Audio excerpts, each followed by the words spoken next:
আমার বড় ছেলে আয়ান ছাদে গেছে, ও ডাকাডাকি করতেছে যে আম্মু দেখে যাও ছাদের কি অবস্থা, ঝড় তুফানে কি অবস্থা করেছে। ঝড় তুফানে একদম গাছের অবস্থা খারাপ, কি অবস্থা হয়েছে, সব গাছ একদম ফেলে দিয়েছে উল্টায়া পাল্টায়া, কি অবস্থা দেখেন, সব শেষ।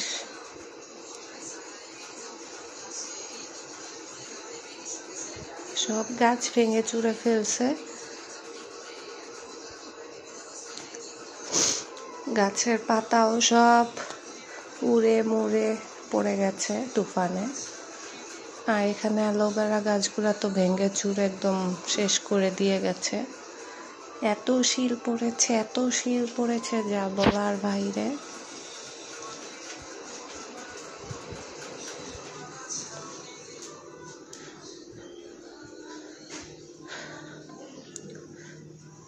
তো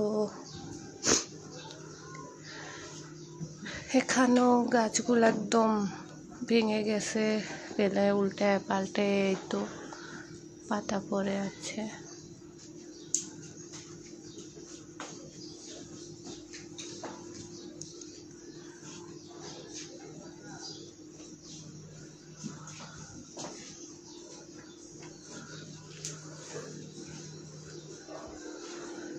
করমচাগুলো একদম পড়ে একদম পুরো ছাদ ভরে গেছে। এই করমচা গাছের করমচা, অনেক করমচা ধরেছিল এবার, গত বছর তো এমন কোনো করমচা ধরেই নেই, এবছর প্রচুর করমচা ধরেছে। বাট একদম শিলাবৃষ্টি আর তুফানে কি বলবো, সব পড়ে গেছে, সব গাছে পুরো ছাদ করে ফেলছে। তো এই পাশে গাছগুলো একদম নষ্ট হয়ে গেছে, সব ভেঙে চুরে। আমার ঢেঁড়স গাছটাও একদম ভেঙে গেছে,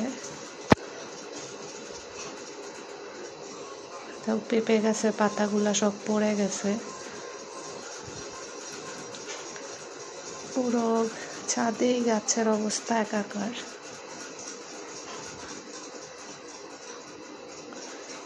ভিডিওটি ভালো লাগলে অবশ্যই চ্যানেলটি সাবস্ক্রাইব করে দিয়ে পাশে থাকা বেল আইকনটা অন করে দিবেন। অবশ্যই লাইক কমেন্ট করে ভিডিওটা শেয়ার করে দিবেন। ফেসবুক পেজটা অবশ্যই লাইক ফলো দিয়ে ভিডিওটা শেয়ার করে দিবেন। ডালিম গাছের ডালিমগুলাও পড়ে গেছে। তারপর করলা গাছে কিছু করলা ধরেছিল ছোট ছোট, ওইগুলাও সব পড়ে গেছে মাটিতে। সব গাছে একদম বলতে গেলে নষ্ট হয়ে গেছে। আর করমচা গাছ তো একদম কি বলবো, সব পড়ে একদম গাছ কেমন হয়ে গেছে, পুরো ছাদ ভরে গেছে করমচা দিয়ে।